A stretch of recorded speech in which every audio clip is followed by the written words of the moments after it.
Sherlock Holmes, son dernier coup d'archet, par Arthur Conan Doyle. Les plans du Bruce Partington. Pendant la 3e semaine de novembre 1895, un épais brouillard jaune s'établit sur Londres. Du lundi au jeudi, il nous fut, je crois, impossible de distinguer de nos fenêtres de Baker Street l'alignement des maisons d'en face. Holmes avait passé le premier jour à réviser son gros livre de référence et les 2 jours suivants à travailler sur un sujet qui était devenu sa marotte, la musique au Moyen-Âge. Mais quand, pour la 4e matinée consécutive, il constata après le petit déjeuner que les mêmes volutes grasses, lourdes, brunes, se balançaient encore dans la rue et se condensaient en gouttes huileuses sur les carreaux, son tempérament nerveux se révolta. En proie à une fièvre d'énergie refoulée, il se mit à arpenter notre petit salon en se rongeant les ongles, en heurtant les meubles, en maudissant son inaction. « Rien d'intéressant dans le journal, Watson ?» me demanda-t-il. Je savais que par « rien d'intéressant », Holmes sous-entendait « en matière criminelle ». Or, le journal contenait la nouvelle d'une révolution, des informations relatives à une guerre possible et des échos sur un changement imminent de gouvernement. Tout cela se situait hors de l'horizon de Holmes. Dans le domaine du fait divers, aucun entrefilet ne méritait un intérêt particulier. Holmes gémit et reprit sa course en zigzag. « Le criminel londonien est vraiment un type à l'esprit obtus, fit-il de la voix maussade du chasseur qui bat vainement les fourrés. Regardez par la fenêtre, Watson. Considérez comme les silhouettes émergent à peine de ce brouillard. Un voleur ou un assassin, par un jour pareil, pourrait rôder dans Londres comme un tigre dans la jungle et choisir sa proie sans être vu jusqu'à ce qu'il lui saute dessus. Il y a eu, lui dis-je, de nombreux vols insignifiants. Holmes renifla avec mépris. Ce grand théâtre mal éclairé vaut mieux que cela. La société a bien de la chance que je ne sois pas un criminel. Bien de la chance, en effet. Supposez que je sois Brooks ou Woodhouse, ou n'importe lequel des 50 hommes qui ont de solides raisons de m'en vouloir à mort. Combien de temps pourrais-je échapper à mes propres coups? Une convocation truquée, un faux rendez-vous, et c'en serait fini. Il est heureux que les pays latins, pays où l'on assassine volontiers, ne connaissent pas le brouillard. Tiens, voici enfin quelque chose qui va nous tirer de cette monotonie mortelle. La bonne entra avec un télégramme. Holmes l'ouvrit et éclata de rire. « Eh bien, c'est le jour des miracles, dit-il. Mon frère Mycroft arrive. » Pourquoi un miracle? Pourquoi? C'est comme si vous rencontriez un tramway sur un sentier de campagne. Mycroft a ses rails personnels et ne les quitte jamais. Son meublé de Pall Mall, le club Diogène, Whitehall, voilà sa ligne. Une seule fois, il est venu ici. Quelle catastrophe a pu le faire sortir de ses rails? Il ne vous fournit aucune explication. Holmes me tendit le télégramme de son frère. Désire te voir à propos de Cadogan West. J'arrive, Mycroft. Cadogan West? Ce nom me dit quelque chose. À moi, rien du tout. Mais que Mycroft se dérègle de cette manière, vous m'en voyez confondu. C'est comme si une planète quittait son orbite. Au fait, savez-vous qui est Mycroft? Je me rappelais vaguement l'avoir appris à l'époque de l'interprète grec. Vous m'avez dit qu'il occupait un petit poste sous les ordres du gouvernement. Holmes rit sous cape. À cette époque, je ne vous connaissais pas encore très bien, et il faut être discret quand on parle des grandes affaires de l'État. Vous avez raison de croire qu'il est sous les ordres du gouvernement. Mais vous n'auriez pas tort non plus en disant qu'à l'occasion, il est le gouvernement britannique. Mon cher Holmes, je pensais bien que je vous surprendrais. Mycroft gagne 450 livres par an. Il est totalement dénué d'ambition et il ne recevra ni honneur ni titre. Mais il reste l'homme le plus indispensable du pays. Comment cela? Sa situation est unique. Il se l'est faite tout seul. Jamais elle n'a eu de précédent et il n'aura pas de successeur. Il possède le cerveau le plus ordonné et le plus méthodique qui existe, ainsi qu'une faculté incomparable pour enregistrer les faits.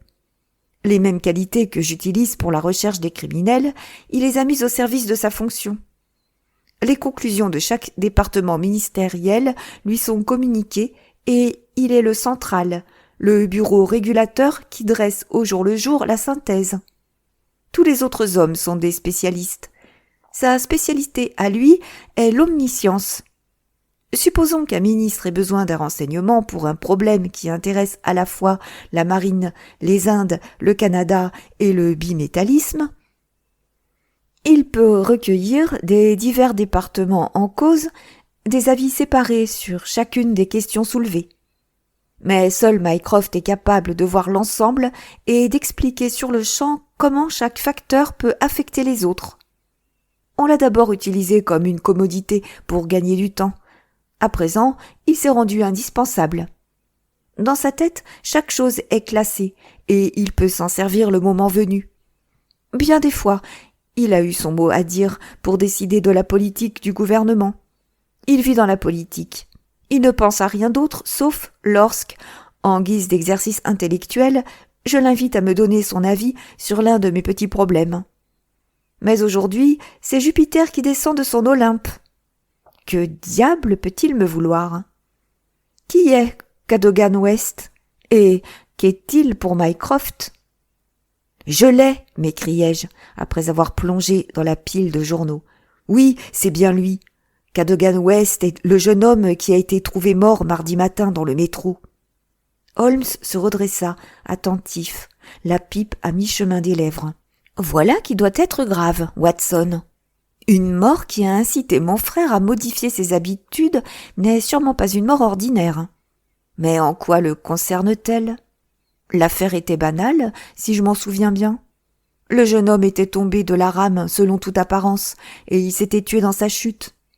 Il n'avait pas été dévalisé, et il n'y avait aucune raison de suspecter une malveillance quelconque. Est-ce exact, Watson? Une enquête a eu lieu, répondis-je, et un certain nombre de faits nouveaux ont été mis au jour. Vu de plus près, je dirais que l'affaire est assez étrange. À en juger par son effet sur mon frère, j'incline à penser qu'elle n'est pas banale. Il se recroquevilla sur son fauteuil. Allons, Watson, quels sont ces faits nouveaux? L'homme s'appelait Arthur Cadogan West. Il avait 27 ans et était célibataire. Il travaillait comme secrétaire à l'arsenal de Woolwich. Employé du gouvernement, donc. Voilà la liaison avec mon frère Mycroft. Il a quitté Woolwich soudainement lundi soir.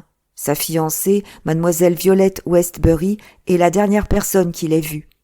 Il lui a dit au revoir assez brusquement ce soir-là, à 7h30, dans le brouillard. Il ne s'était pas disputé. Elle ne peut pas s'expliquer son geste. On ne sait plus rien de lui, sinon que son corps a été découvert par un poseur de voix juste à côté du quai de la station de métro d'Aldgate. Il était mort. Quand? Le corps a été découvert à 6h mardi matin. Il gisait à l'écart des rails sur le côté gauche de la voie se dirigeant vers l'est, près de la station, à un endroit où la ligne émerge du tunnel qu'elle emprunte. La tête était fracassée, blessure qui peut avoir été provoquée par la chute. Car ce n'est qu'à la suite d'une chute que le corps a pu se trouver là. S'il avait été amené d'une rue voisine, il aurait fallu le faire passer par le portillon où se tient le poinçonneur. Ce point semble formellement éclairci. Très bien, l'affaire se présente d'une façon assez claire. Mort ou en vie, l'homme est tombé, ou bien a été précipité d'une rame. Continuez. Les trains qui empruntent la voie d'à côté de laquelle le corps a été découvert roulent de l'ouest vers l'est. Certains sont uniquement intramuros. D'autres viennent de Willesden et d'embranchements extérieurs. Il peut être tenu pour certain que ce jeune homme, quand il trouva la mort, voyageait dans cette direction à une heure tardive de la nuit.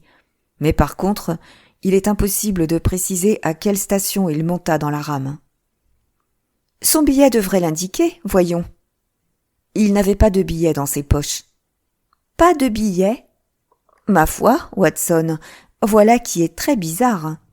Il est impossible d'accéder à un quai de métro sans présenter un ticket. Donc, vraisemblablement, ce jeune homme devait avoir le sien.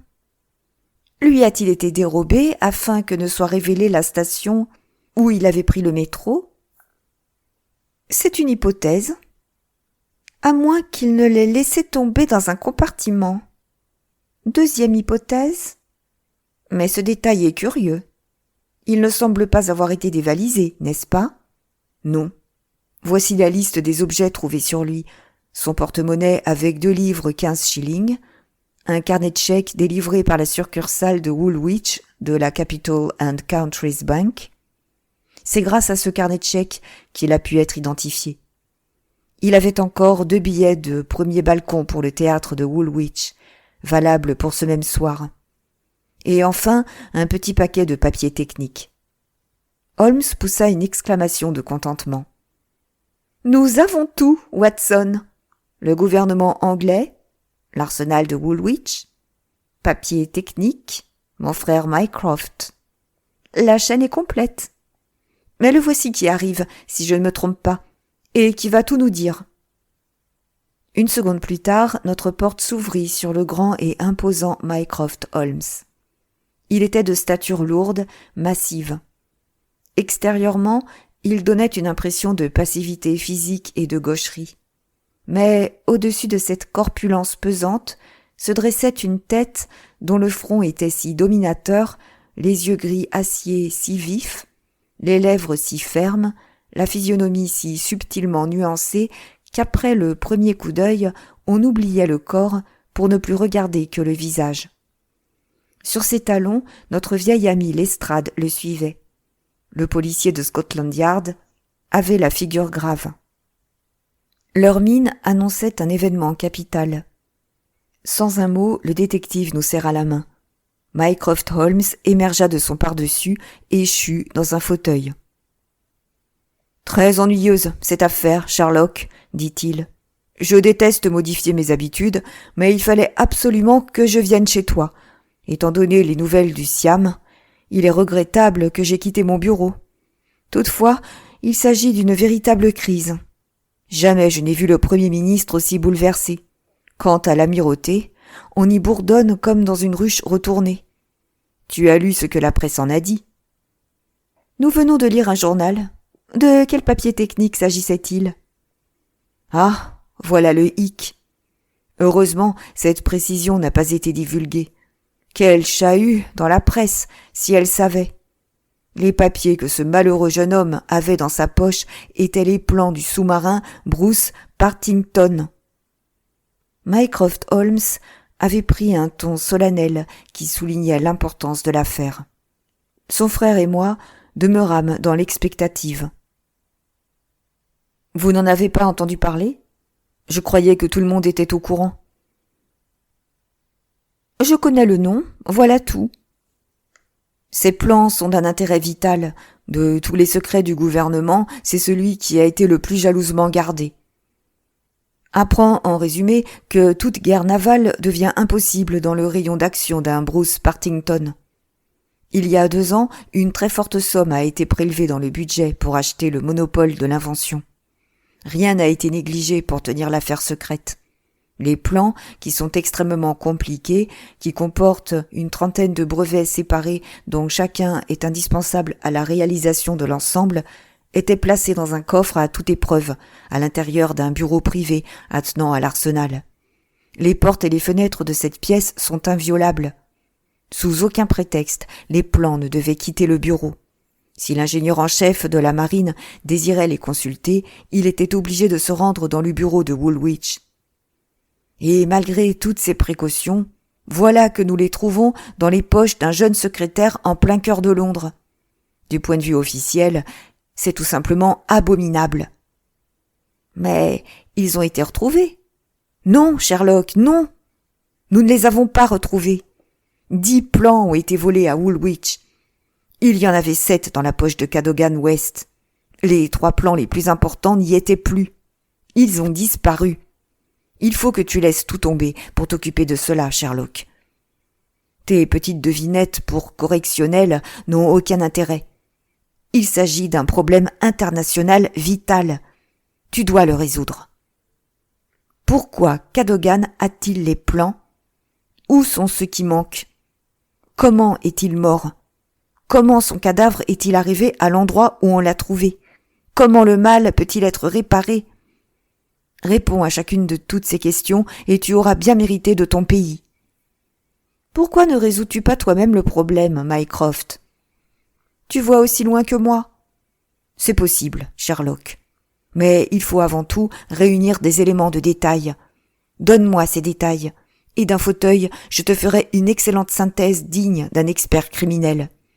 Mais courir ici et là, interroger contradictoirement des poseurs de voix, me coucher par terre avec une loupe collée à l'œil, non, ce n'est pas mon métier. Tu es le seul homme à pouvoir débrouiller l'affaire. S'il te prend la fantaisie de voir ton nom dans la prochaine promotion honorifique... Mon ami secoua la tête en souriant. « Je joue le jeu uniquement pour l'amour du jeu, répondit-il. Mais ton problème présente diverses données qui ne sont pas dépourvues d'intérêt, et je serais heureux de m'en occuper. Fournis-moi quelques éléments supplémentaires, s'il te plaît. J'ai griffonné les plus essentiels sur cette feuille de papier, et j'y ai joint quelques adresses utiles. Le gardien officiel actuel des papiers est le célèbre expert du gouvernement, Sir James Walter, dont les décorations et les titres remplissent au moins 2 lignes dans un annuaire. Il a blanchi sous le harnais. C'est un gentilhomme que se disputent les maîtresses de maison les plus titrées. Son patriotisme est à l'abri de tout soupçon. Il est l'un des 2 hommes à posséder une clé du coffre. Je puis apporter que les plans étaient incontestablement dans le bureau pendant les heures de travail de lundi et que Sir James est reparti pour Londres vers 3 heures en emportant sa clé. Il a passé toute la soirée chez l'amiral Sinclair à Berkeley Square, pendant que se commettait le vol. Le fait a-t-il été vérifié? Oui, son frère, le colonel Valentine Walter, a témoigné de son départ de Woolwich et l'amiral Sinclair de son arrivée à Londres. Sir James n'est donc plus un facteur direct dans le problème. Qui possédait l'autre clé? Le plus âgé des secrétaires qui est dessinateur, M. Sidney Johnson. Il a 40 ans, il est marié, il a 5 enfants. C'est un homme taciturne, maussade, mais il est considéré comme un fonctionnaire digne d'éloge. Ses collègues ne l'aiment guère, peut-être parce qu'il est grand travailleur. Il a déclaré, et cette déclaration n'a pu être confirmée que par sa femme, qu'il n'avait pas bougé de chez lui lundi soir en rentrant de son bureau et que sa clé n'avait jamais quitté la chaîne de montre à laquelle elle était attachée. Parlons de Cadogan West. Depuis 10 ans, il était au service, et bien noté.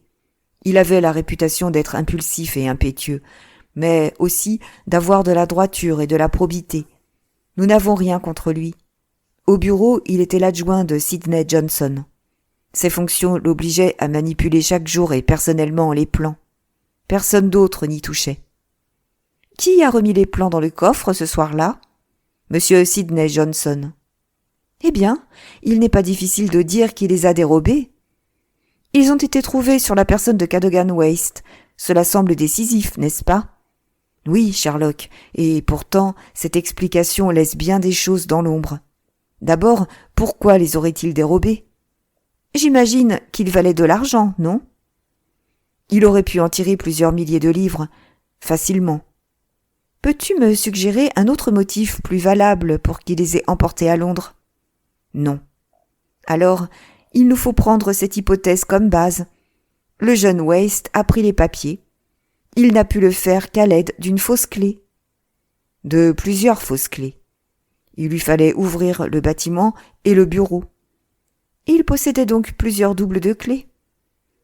Il a pris les papiers et les a emportés à Londres pour vendre le secret avec le projet, sans doute, de récupérer les plans assez tôt pour les replacer dans le coffre le lendemain matin, afin que personne ne découvre leur disparition. Pendant qu'il était à Londres, pour perpétrer cette trahison, il a trouvé la mort. Comment? Nous supposerons qu'il regagnait Woolwich, et qu'il a été tué et jeté hors du compartiment. Aldgate, où a été trouvé le corps, est au-delà de la station de London Bridge, qui aurait été sa route normale pour Woolwich. On peut imaginer quantité de raisons pour lesquelles il aurait laissé passer London Bridge. Par exemple, il pouvait être absorbé par une conversation avec quelqu'un qui se trouvait dans le compartiment, conversation qui aurait mal tourné, abouti à une scène violente au cours de laquelle il aurait perdu la vie. Peut-être a-t-il essayé de quitter le compartiment. Est-il tombé sur la voie et s'est-il fracassé le crâne? L'autre aurait refermé la porte. Le brouillard était dense. Personne n'a rien vu. Étant donné ce que nous savons actuellement, il n'y a pas de meilleure explication. Et cependant, réfléchis, Sherlock, à tout ce qu'elle ne couvre pas. Supposons, pour le plaisir de discuter, que le jeune Cardogan Waste avait bel et bien décidé de porter ses plans à Londres. Tout naturellement, il aurait eu un rendez-vous avec un agent étranger et il se serait gardé sa soirée libre. Or, il avait loué 2 places de théâtre. Il a accompagné sa fiancée jusqu'à la moitié du trajet et il a disparu. Une feinte. Une feinte, lança Lestrade qui écoutait impatiemment cette discussion entre les 2 frères. Bien bizarre, cette feinte. Je t'ai soumis mon objection numéro 1. Passons à l'objection numéro 2. Supposons qu'il arrive à Londres et rencontre l'agent étranger. Il doit récupérer les plans avant le lendemain matin, sans quoi leur absence sera découverte. Il en avait pris 10. Il n'en restait que 7 dans sa poche. Que sont devenus les 3 autres? Il ne s'en est certainement pas dessaisi de son plein gré. Et puis, où est la récompense de sa trahison? Il aurait dû avoir une grosse somme d'argent dans sa poche. Tout me paraît à moi parfaitement clair, dit Lestrade. Je n'ai aucun doute sur le déroulement des événements. Il a pris les plans pour les vendre. Il a vu l'agent. Ils n'ont pu se mettre d'accord sur le prix. Il est reparti, mais l'agent étranger l'a accompagné. Dans le métro, l'agent l'a assassiné, s'est emparé des papiers les plus importants et a jeté le corps hors du compartiment. Voilà qui rendrait compte de tout, si je ne m'abuse. Pourquoi n'avait-il pas de ticket de métro? Le ticket aurait révélé le nom de la station la plus proche du domicile de l'agent. L'agent l'a donc repris dans la poche de sa victime. Bon, Lestrade, très bien, dit Holmes. Votre théorie se tient, mais si elle est vraie, alors l'affaire est close. Le traître est mort. Et les plans du sous-marin Bruce Partington sont déjà probablement de l'autre côté de la Manche. Que nous reste-t-il à faire? À agir, Sherlock, à agir, s'écria Mycroft, en se levant d'un bond. Tous mes instincts s'opposent à cette explication. Sers-toi de tes qualités. Va sur les lieux du crime, interroge les gens qui ont quelque chose à dire. Remue-toi. Dans toute ta carrière, tu n'as jamais eu de meilleure occasion de servir ton pays. Bien, fit Holmes en haussant les épaules. Venez, Watson. Et vous, Lestrade, nous ferez-vous l'honneur de nous accompagner pendant 1 heure ou 2? Nous commencerons par visiter la station d'Aldgate. Au revoir, Mycroft. Je te ferai parvenir un rapport avant ce soir, mais je te préviens, ne compte pas trop sur du nouveau. 1 heure plus tard, Holmes, Lestrade et moi, nous tenions sur la voie du métro, à l'endroit où il sort du tunnel, juste à l'entrée de la station d'Aldgate. Un vieux monsieur courtois et rougeau représentait la compagnie. « Voilà la place où est étendu le corps du jeune homme, nous dit-il.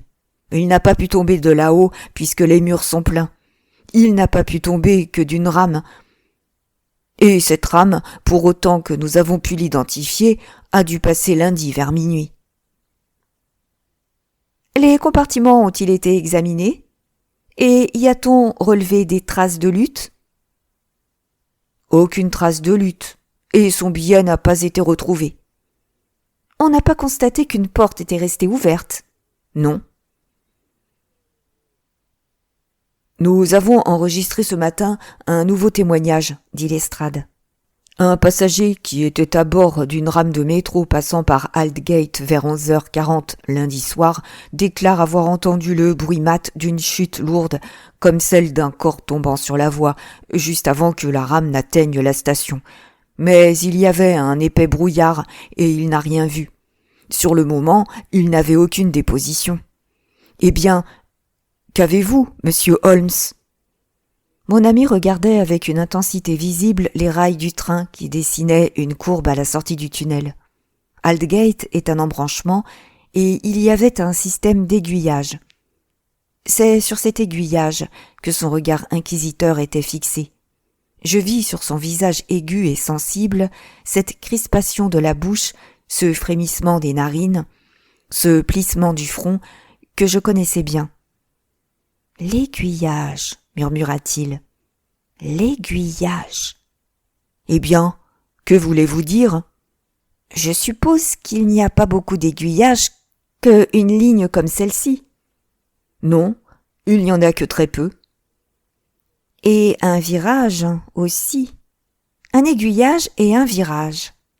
Mon Dieu, si c'était aussi simple que cela. »« Que quoi, monsieur Holmes ? Avez-vous un indice ? » ?»« Une idée, pas plus. Mais l'affaire devient tout à fait intéressante. Unique. Absolument unique. Au fait, pourquoi pas ? Je ne vois pas de traces de sang sur la voie. Il n'y en avait presque pas.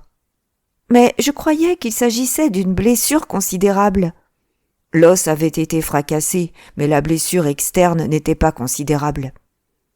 Tout de même, je me serais attendu à des traces de sang. Me serait-il possible d'inspecter la rame à bord de laquelle le passager a entendu le bruit mat d'une chute dans le brouillard ?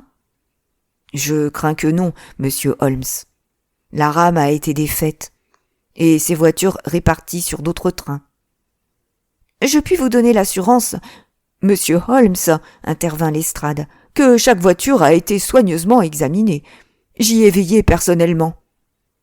Mon ami avait une grande faiblesse. Il supportait malaisément des intelligences moins vives que la sienne.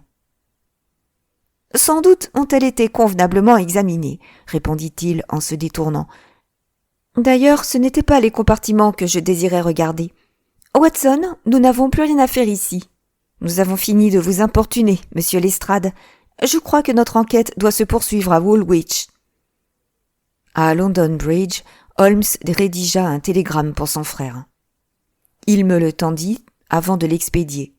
Il était ainsi conçu. Une lueur dans les ténèbres, mais elle peut s'éteindre.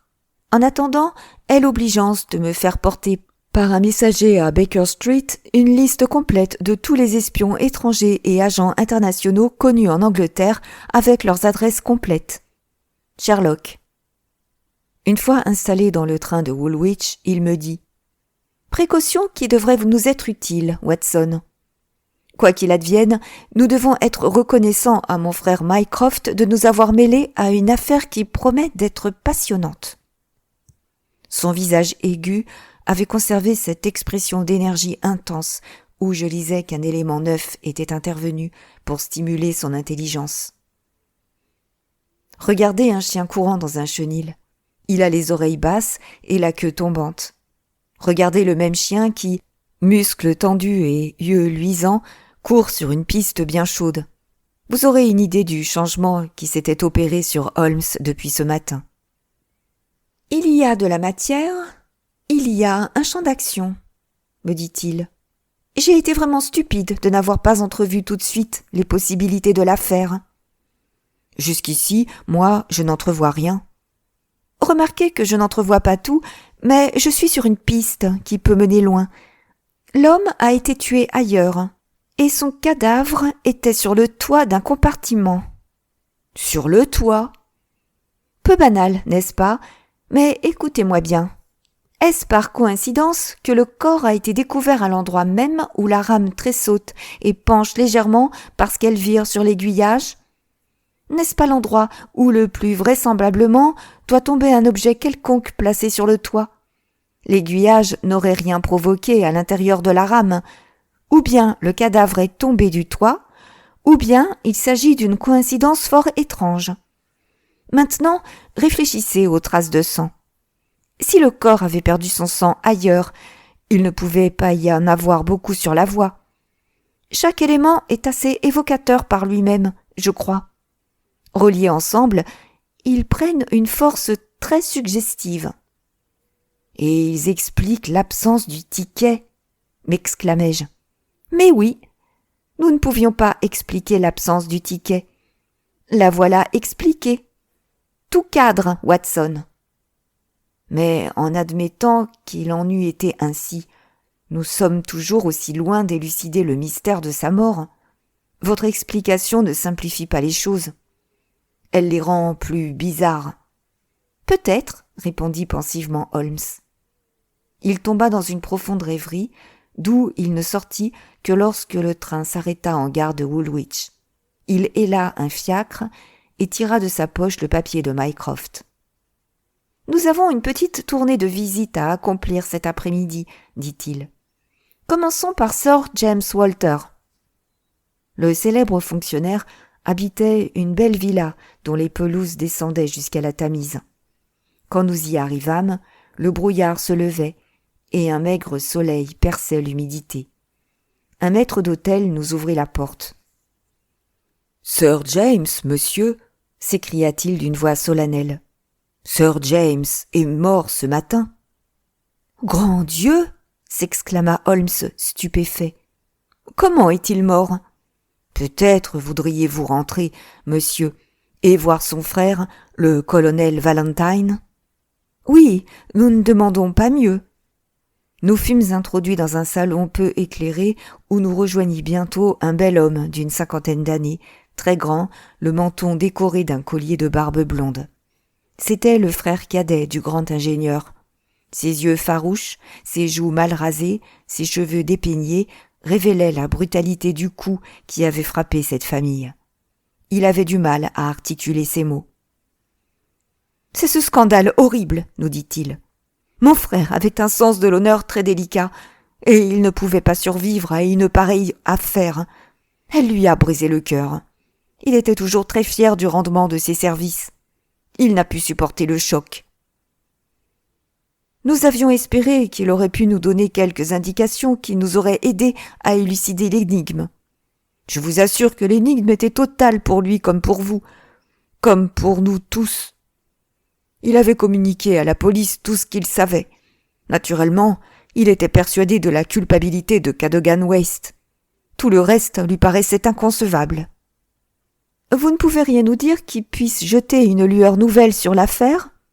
Je ne connais rien moi-même en dehors de ce que j'ai lu ou entendu. Je ne cherche nullement à manquer à la courtoisie, mais vous comprenez, monsieur Holmes, comme nous sommes bouleversés actuellement, et je me permets de vous prier de considérer cet entretien comme terminé. Nous regagnâmes notre fiacre.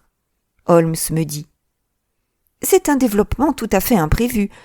Je me demande si cette mort est naturelle, ou si le pauvre diable ne s'est pas suicidé. S'il s'est suicidé, pouvons-nous en inférer qu'il se reprochait une négligence ? Abandonnons cette question à l'avenir, qui se chargera d'y répondre. Pour l'instant, allons chez les Cadogan Waste. » À la lisière de la ville, une petite maison bien tenue abritait la mère en larmes. La vieille dame était trop écrasée par son chagrin pour nous être de quelque utilité. Mais à côté d'elle se tenait une jeune fille pâle qui se présenta sous le nom de mademoiselle Violette Westbury. Elle était la fiancée de l'homme qui avait été tué, la dernière personne qu'il avait vue en cette nuit fatale. « Je ne peux rien comprendre, monsieur Holmes, dit-elle. Depuis le drame, je n'ai pas fermé l'œil. Je ne fais que penser, penser, penser, le jour et la nuit, et je me demande encore ce que tout cela signifie. Arthur était le plus loyal, le plus chevaleresque, le plus patriote des hommes.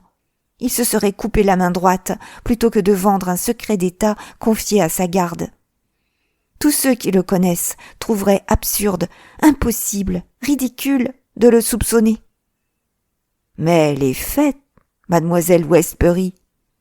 Je les admets, mais je ne me les explique pas. Avait-il des besoins d'argent? Non, il avait des goûts simples et son traitement lui suffisait amplement. Il avait économisé plusieurs centaines de livres et nous devions nous marier dès le nouvel an. Il n'avait pas manifesté d'excitation mentale. Allons, mademoiselle Westbury, soyez tout à fait sincère. L'œil vif de mon compagnon avait décelé un petit changement dans ses manières. Elle rougit, hésita. Oui, fit-elle enfin. J'avais l'impression qu'il était préoccupé par quelque chose. Depuis longtemps? Depuis une semaine environ. Il était pensif, inquiet. Je lui en ai demandé la raison. Il a reconnu qu'il y avait quelque chose et qu'il s'agissait de son métier. C'est trop grave pour que j'en parle, même à vous, m'a-t-il dit. Je n'ai rien pu en tirer d'autre. Holmes prit un air très sérieux. Continuez, mademoiselle Westbury. Même s'il vous semble que vous parlez contre lui, continuez. Nous ne savons absolument pas où nous allons. Vraiment, je ne vois pas autre chose. Une ou deux fois, j'ai eu l'impression qu'il était sur le point de me dire quelque chose. Un soir, il m'a parlé de l'importance du secret, et je me rappelle l'avoir entendu dire que, sans nul doute, des espions étrangers paieraient cher pour en obtenir communication. Le visage de mon ami devint encore plus grave. Rien de plus. Il m'a dit que nous étions trop négligents à l'égard de ce genre d'affaires, qu'il serait certainement facile à un traître de s'emparer des plans. Cette confidence était-elle récente? Oui, très récente. Parlez-moi maintenant de votre dernière soirée. Nous devions nous rendre au théâtre. Le brouillard était si dense qu'il était inutile de songer à prendre un fiacre. Nous avons marché à pied, et cette marche nous a conduits près de son bureau. Tout à coup, il s'est rué dans le brouillard. Sans un mot, il a poussé une exclamation, c'est tout. J'ai attendu, mais il n'a pas reparu. Alors, je suis rentrée à la maison. Le lendemain matin, après l'ouverture des bureaux, on est venu m'interroger. Vers midi, nous avons appris l'horrible nouvelle. Oh, monsieur Holmes, si vous le pouvez, sauvez son honneur. Il y tenait tant. Holmes secoua tristement la tête.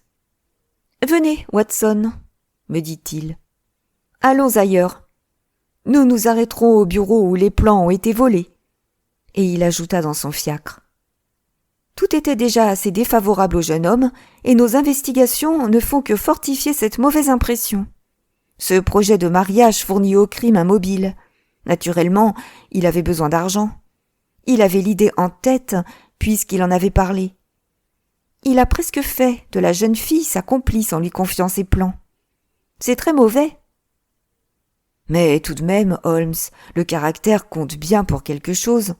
Et puis, pourquoi laisser sa fiancée dans la rue et foncer pour commettre une félonie? Très juste. Il y a des objections majeures. Mais c'est une affaire formidable à débrouiller.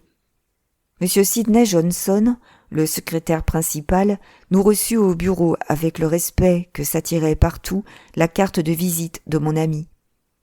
C'était un homme maigre, rébarbatif, portant des lunettes. Il n'avait pas d'âge, ses joues étaient creuses, ses mains étaient secouées de mouvements nerveux. « C'est terrible, monsieur Holmes, terrible! Avez-vous appris que le chef était mort ?» Nous sortons de chez lui. Tout est désorganisé ici. Le chef mort, Cadogan West mort, nos papiers volés. Et pourtant, quand nous avons fermé la porte lundi soir, le bureau fonctionnait aussi bien que tous les autres bureaux du gouvernement. Mon Dieu, c'est affreux d'y penser. Ce West, avoir fait une chose pareille. Vous êtes sûr qu'il est coupable, par conséquent? Je ne vois pas d'autre solution. Et cependant, je lui aurais fait confiance autant qu'à moi-même. À quelle heure le bureau a-t-il fermé lundi soir? À 5 heures. Est-ce vous qui l'avez fermé? Je pars toujours le dernier. Où étaient les plans? Dans ce coffre. Je les y avais mis moi-même. Il n'y a pas de gardien affecté à ce bâtiment? Si. Mais il surveille d'autres bâtiments en même temps. C'est un vieux soldat, tout à fait de confiance. Il n'a rien vu ce soir-là, rappelez-vous. Le brouillard était très épais. Supposez que Cadogan West ait voulu pénétrer dans le bâtiment après la fermeture. Il lui aurait fallu 3 clés, n'est-ce pas, pour parvenir jusqu'au papier du coffre? Oui, la clé de la porte extérieure, la clé du bureau et la clé du coffre. Seuls Sir James et vous possédiez ces clés. Je n'avais pas les clés des portes. Je n'avais que la clé du coffre. Sir James était-il un homme d'ordre? Oui, je crois. En ce qui concerne ces clés, il les gardait toujours sur le même anneau. Je les y ai souvent vues. Et il emmenait cet anneau avec lui à Londres? C'est ce qu'il m'a dit. Et votre clé ne vous a jamais quitté? Jamais. Donc Waste, s'il est coupable, a dû se faire des doubles clés. Et pourtant, on n'en trouve aucune sur son cadavre. Autre chose, si un secrétaire de ce bureau désirait vendre les plans, ne lui serait-il pas plus simple de les copier plutôt que de dérober les originaux, comme cela s'est produit? Pour copier les plans convenablement, il faudrait posséder de grandes connaissances techniques. Mais je suppose que Sir James, ou vous, ou Waste, vous possédiez ces connaissances techniques. Bien sûr. Mais je vous prie de ne pas essayer de me mêler à l'affaire, monsieur Holmes. À quoi bon toutes ces discussions, puisque les plans ont été trouvés sur Waste? Parce qu'il est vraiment étrange qu'il ait couru le risque de dérober les originaux s'il pouvait le recopier en toute sécurité. Étrange, certes. Pourtant, c'est ce qu'il a fait. Dans cette affaire, chaque investigation révèle quelque chose d'inexplicable. 3 plans manquent encore. Ce sont, à ce que l'on m'a dit, les plans essentiels. Oui. Entendez-vous par là que quelqu'un qui posséderait ces 3 plans sans les 7 autres pourrait construire un sous-marin Bruce Partington? C'est ce que j'avais déclaré à l'amirauté. Mais aujourd'hui, je me suis penché à nouveau sur les plans, et je n'en suis plus aussi certain. Les doubles valves avec les rainures qui s'emboîtent les unes dans les autres sont dessinées sur l'un des plans qui ont été retrouvés dans les poches de Waste. Tant que les étrangers n'auront pas inventé ces valves eux-mêmes, ils ne pourront pas construire le submersible. Évidemment, ce n'est pas un obstacle insurmontable. Mais les 3 plans manquants sont les plus importants. Incontestablement. Je crois qu'avec votre permission, je vais faire un tour sur les lieux. Je ne vois pas d'autres questions à poser. Il examina la serrure du coffre, la porte de la pièce et, finalement, les volets en fer de la fenêtre. Ce n'est que lorsque nous nous retrouvâmes sur la pelouse que son intérêt se réveilla. Il y avait un laurier de l'autre côté de la fenêtre et plusieurs de ses branches portaient des traces de torsion et de cassure. Il les examina soigneusement avec sa loupe, ainsi que quelques vagues empreintes au-dessous. Finalement, après avoir prié le secrétaire principal de fermer les volets de fer, il me montra qu'il se joignait mal, que de l'extérieur, quelqu'un pouvait voir ce qui se passait à l'intérieur du bureau. Les indices sont abîmés par ce retard de 3 jours. Ils peuvent ne rien signifier du tout. Eh bien, Watson, je ne crois pas que nous puissions apprendre grand-chose de plus à Woolwich. Notre moisson est maigre. Voyons si nous récolterons davantage à Londres. Pourtant, avant de quitter Woolwich, nous ajoutâmes un épi supplémentaire à notre moisson. Le préposé au billet fut formel. Il avait vu Cadogan West, qu'il connaissait bien de vue, lundi soir partir par le train de 8h15 pour London Bridge. Il était seul et avait pris un billet de 3e classe. L'employé avait été frappé par son énervement. Il paraissait si bouleversé qu'il avait eu du mal à ramasser sa monnaie. L'employé avait dû l'aider. En se référant à l'indicateur, nous constatâmes que ce train de 8h15 était le premier train que pouvait prendre West après avoir quitté sa fiancée vers 7h30. « Récapitulons, Watson, » fit Holmes au bout d'une demi-heure de méditation silencieuse. « Je ne me rappelle pas avoir jamais rencontré une affaire aussi difficile. Chaque fois que nous avançons d'un pas, c'est pour nous trouver devant un nouveau mur. Et pourtant, nous avons progressé de façon appréciable. Notre enquête à Woolwich se solde par une conclusion peu favorable à Cadogan West. Toutefois, les indices que j'ai relevés près de la fenêtre cadreraient avec une hypothèse moins désobligeante. Supposons, par exemple, qu'il ait été contacté par un agent étranger. Ce contact peut avoir eu lieu de telle manière qu'il aurait été empêché d'en parler, mais qu'il en aurait été suffisamment affecté pour en avoir touché un mot à sa fiancée. Supposons, maintenant, que lorsqu'il se rendait au théâtre avec la jeune fille, il aperçut, dans le brouillard, le même agent qui se dirigeait vers le bureau.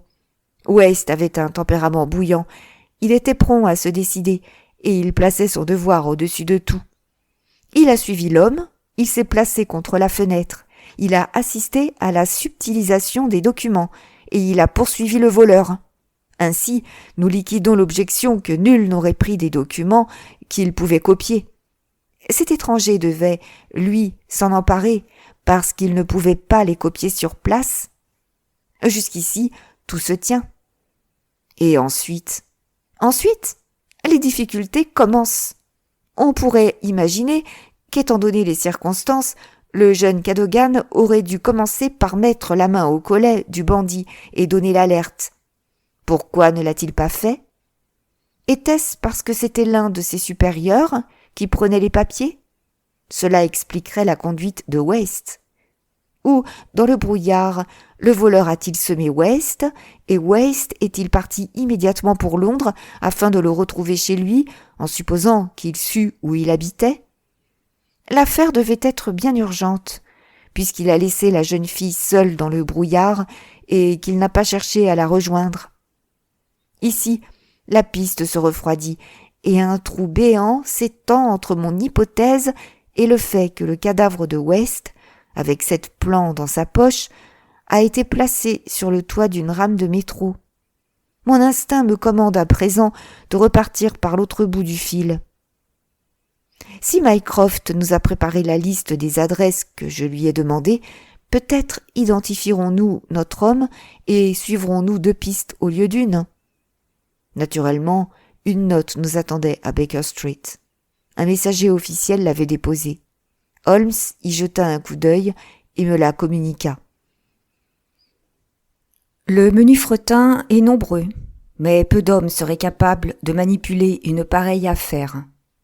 Les seuls dont les noms valent la peine d'être retenus sont Adolphe Meyer, 13 Great George Street, Westminster; Louis Larotière, Camden Mansions, Notting Hill; et Hugo Eberstein, 13 Caulfield Gardens, Kensington.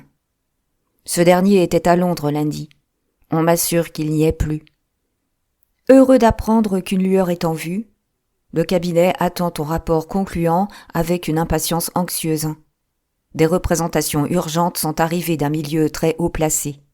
Toutes les forces de l'État sont à ta disposition si tu en as besoin. Mycroft. Je crains, commenta Holmes en souriant, que toute la cavalerie et toute l'infanterie de la reine ne me soient d'aucun secours dans l'affaire. Il étala un grand plan de Londres et se pencha dessus. Ah ah, fit-il bientôt avec un air satisfait. Les choses prennent une tournure un peu plus favorable, Watson. Je crois honnêtement que nous allons débrouiller les chevaux. Il m'allongea une tape sur l'épaule en éclatant d'un rire soudain. Je vais sortir, rien qu'une reconnaissance. Je ne ferai rien de sérieux sans mon bon camarade et cher biographe. Demeurez ici. Il y a de fortes chances pour que je sois de retour dans 1 heure ou 2. Si le temps vous paraît long, prenez du papier et une plume et commencez à raconter comment nous avons sauvé l'État. Sa joie était contagieuse. Je savais bien qu'il ne se serait pas départi de son flegme habituel sans une bonne raison. J'attendis pendant toute une longue soirée de novembre, de plus en plus impatient. Finalement, un peu après 9 heures, un message arriva avec ce billet. Je dîne au restaurant Goldini, Gloucester Road, Kensington. Emportez une pince, monseigneur, une lanterne sourde, un ciseau à froid et un revolver. S.H. Bel équipement pour un citoyen respectable à transporter au long des rues drapées de brouillard. J'enfouis le tout dans mon manteau et je me fis conduire à l'adresse indiquée. Devant une petite table ronde près de la porte de ce restaurant italien de luxe, mon ami était assis. « Avez-vous mangé quelque chose ? Alors prenez un café avec moi et un croissant. Essayez l'un des cigares du patron. Ils sont moins empoisonnés qu'on pourrait le craindre à première vue. Avez-vous les outils ? Ici, dans mon manteau. Bravo ! Je vais résumer brièvement ce que j'ai fait et vous donner un aperçu de ce que nous allons faire. Il doit vous apparaître évident, Watson, que le corps du jeune homme a été déposé sur le toit du métro. J'en ai la certitude depuis le moment où j'ai établi que c'était du toit et non de la portière d'une voiture qu'il était tombé. N'aurait-il pas pu avoir été projeté d'un pont ? Impossible. Si vous examinez les toits, vous constaterez qu'ils sont légèrement arrondis et qu'ils ne possèdent pas de balustrade tout autour. Nous pouvons tenir pour certain que le jeune Cadogan West a été déposé sur le toit d'une rame. Comment aurait-on pu le déposer là ? Voilà la question qui se posait. Il n'y a qu'une explication correcte.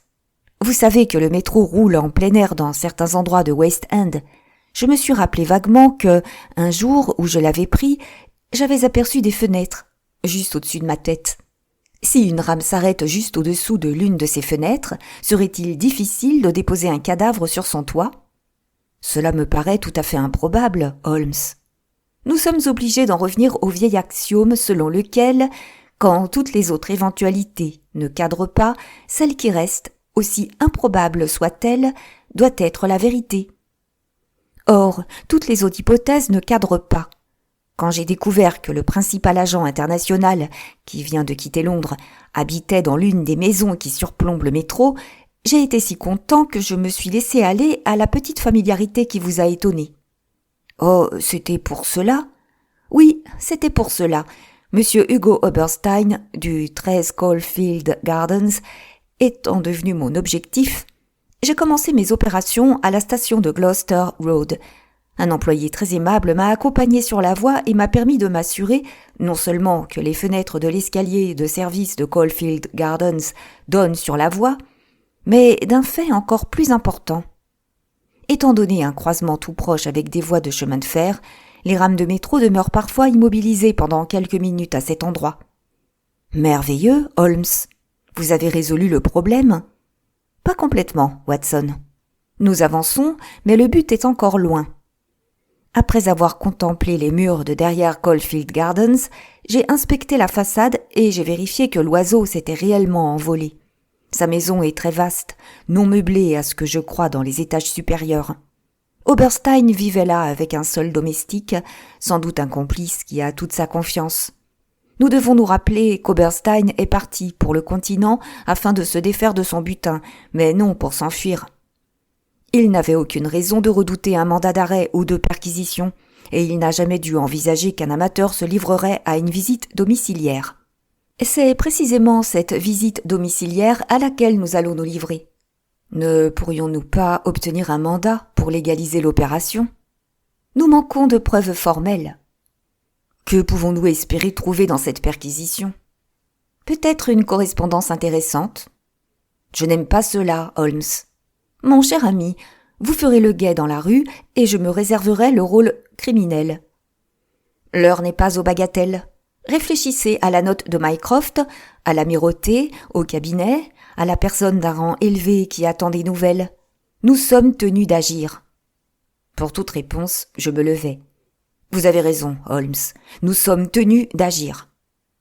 Il se leva également et me serra la main. Je savais que vous ne flancheriez pas au dernier moment, me dit-il. Le temps d'un éclair, je lus dans ses yeux un sentiment qui se rapprochait de la tendresse. L'instant d'après, il était redevenu maître de lui et pratique. C'est à environ 800 mètres, mais nous n'avons pas besoin de nous presser. Marchons tranquillement.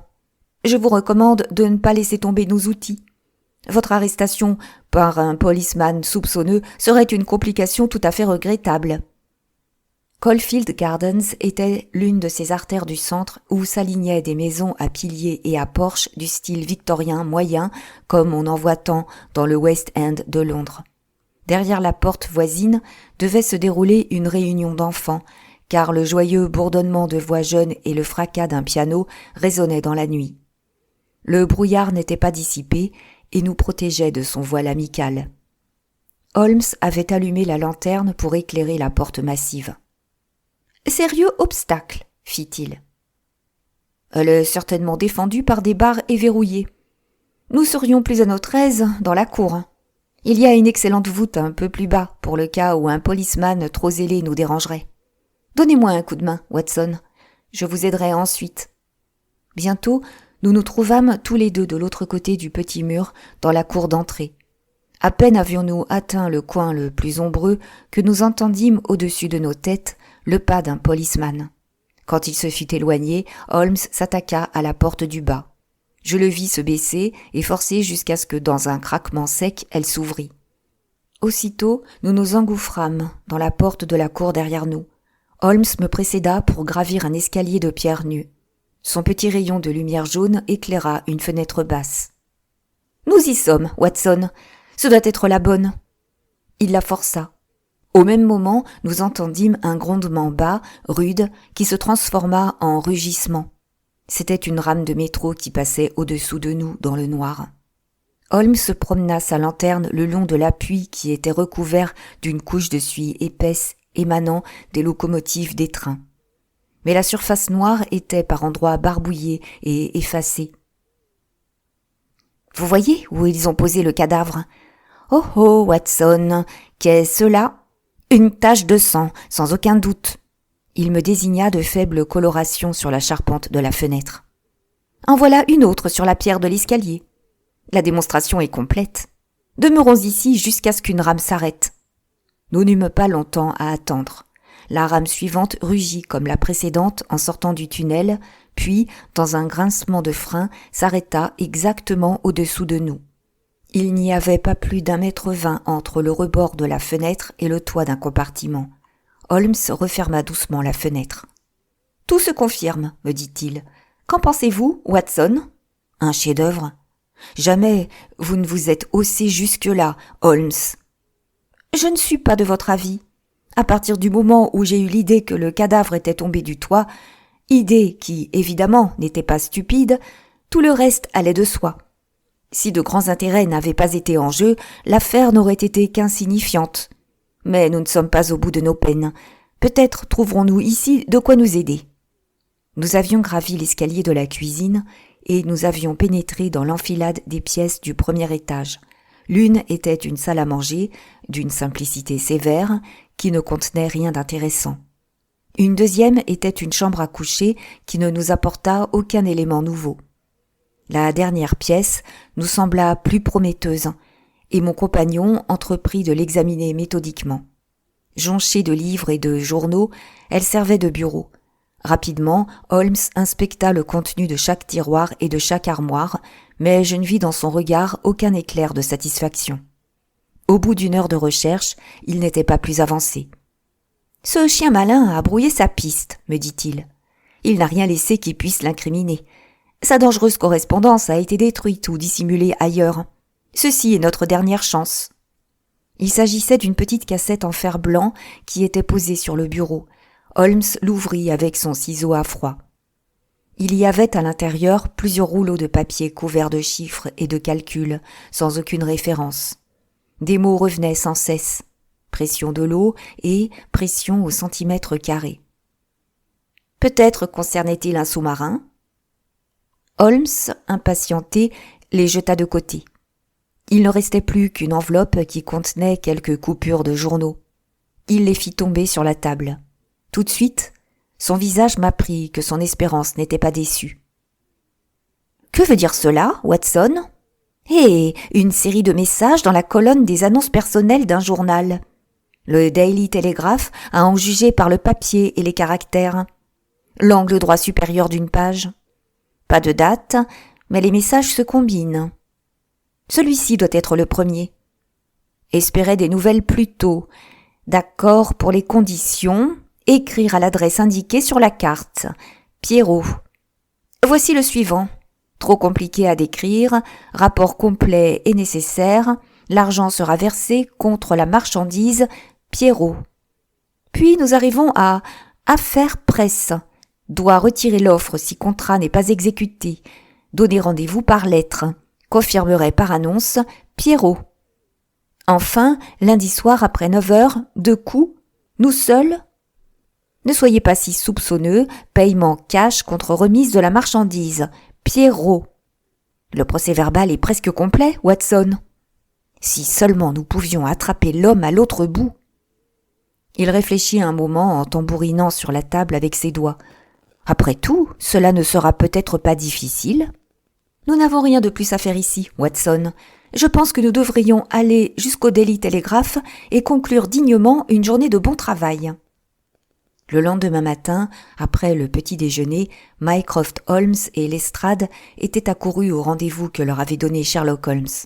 Mon ami leur raconta les événements de la veille. Le policier professionnel hocha la tête quand il entreprit le récit de notre cambriolage. « Nous, dans la police, nous ne pouvons pas faire des choses pareilles, monsieur Holmes, murmura-t-il.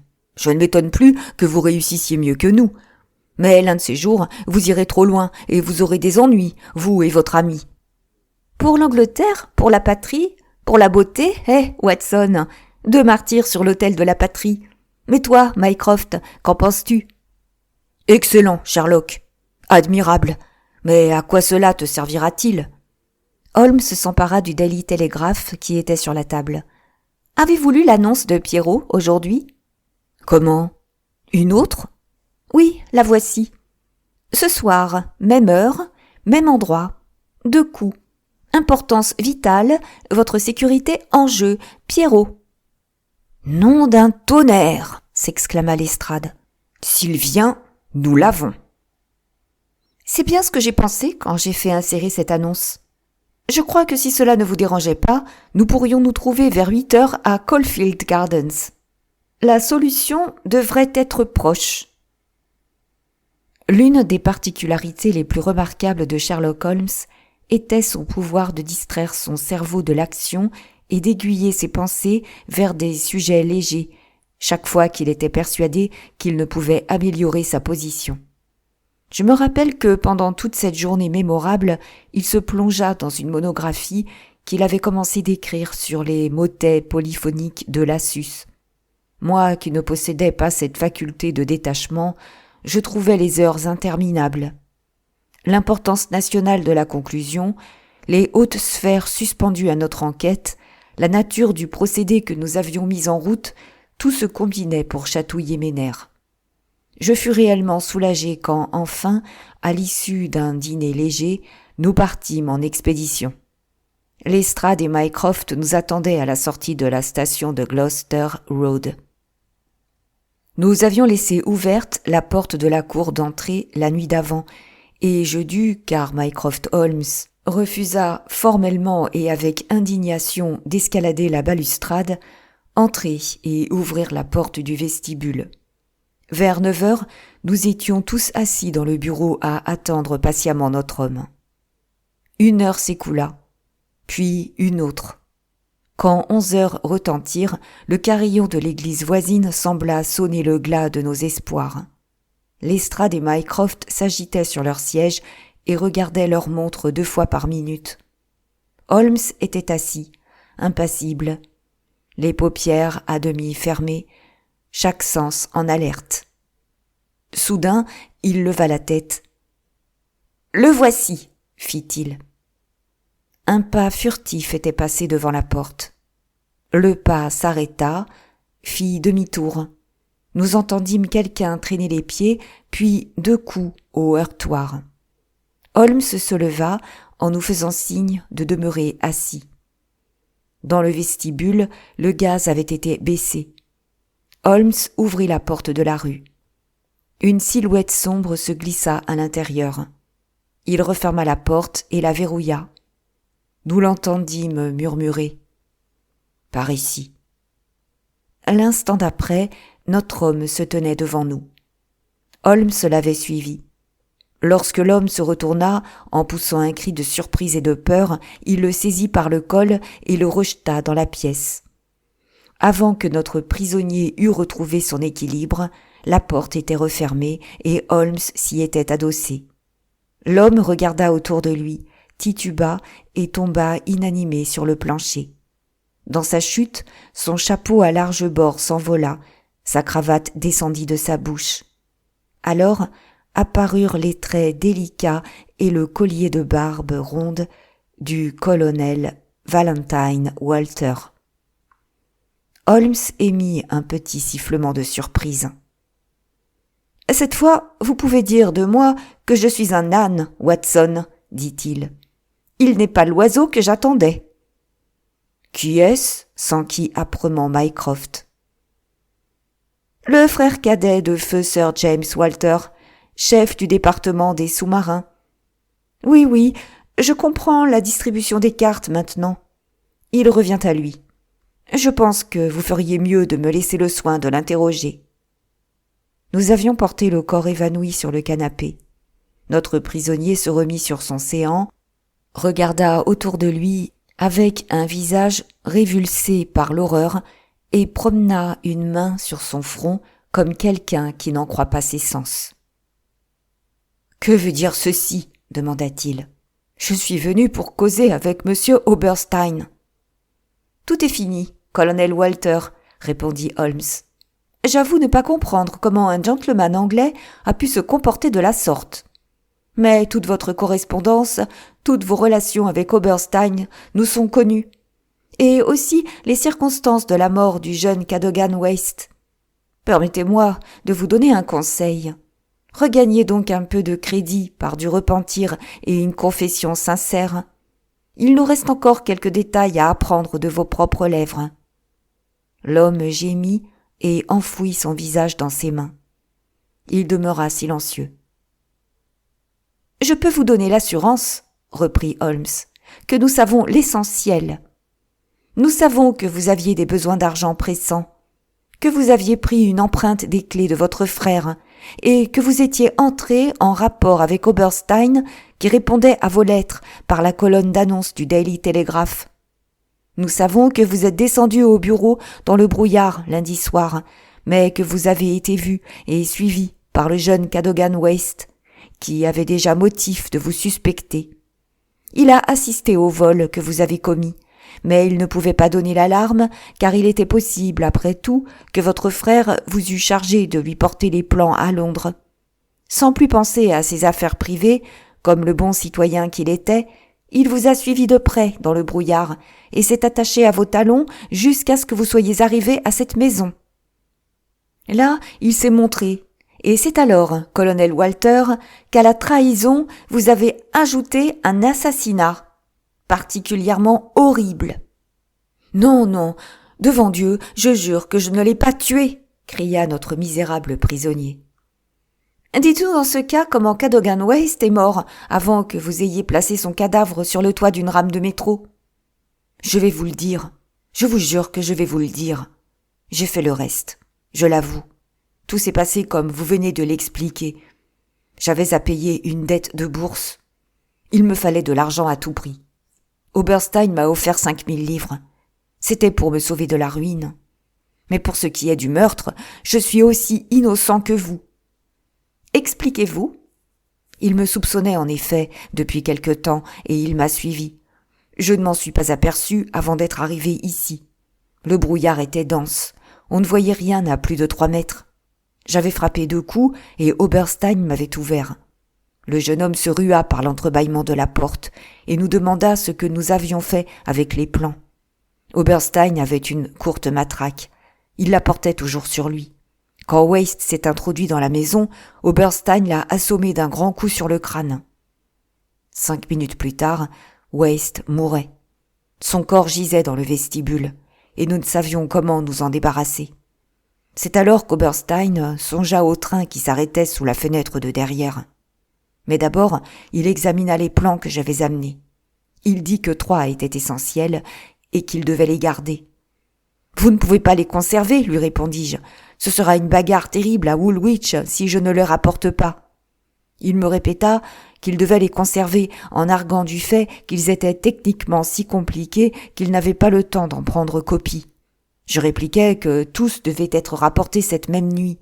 Il réfléchit un peu, puis s'écria qu'il avait une idée. « Je garderai les 3 principaux. et nous mettrons les autres dans la poche du jeune homme.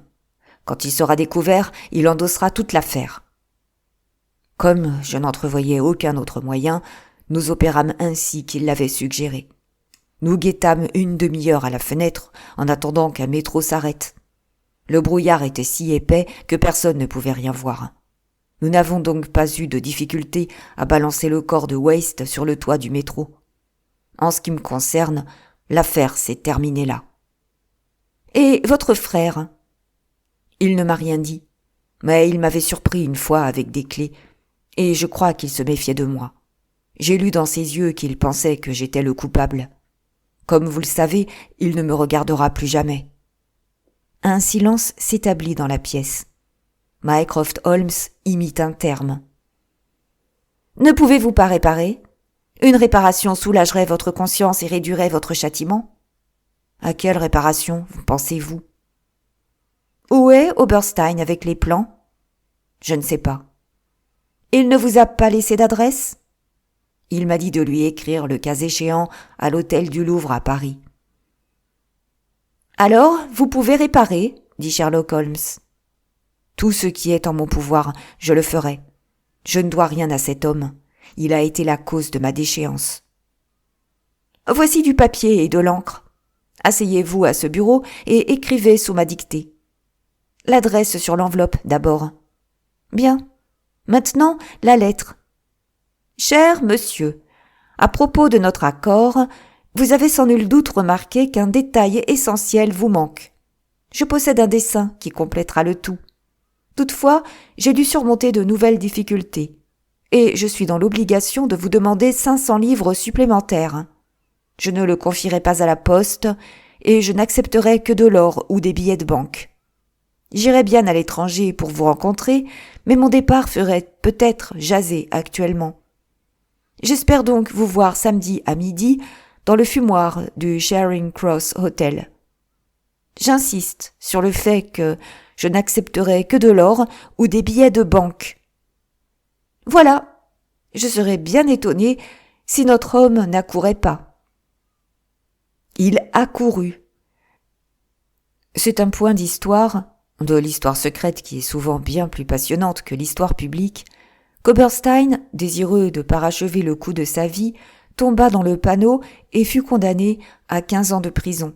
Dans sa valise, les plans du Bruce Partington furent retrouvés.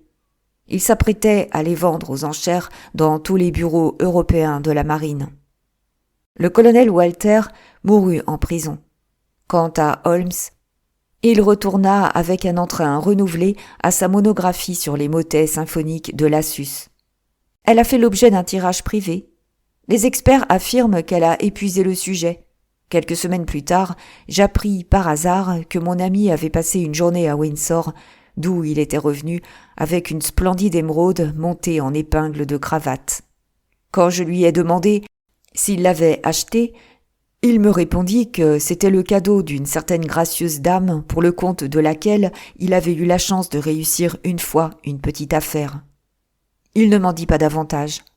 Mais je parierais bien que je connais le nom de cette auguste personne, et je crois que cette épingle de cravate rappellera toujours à mon ami l'aventure des plans du Bruce Partington.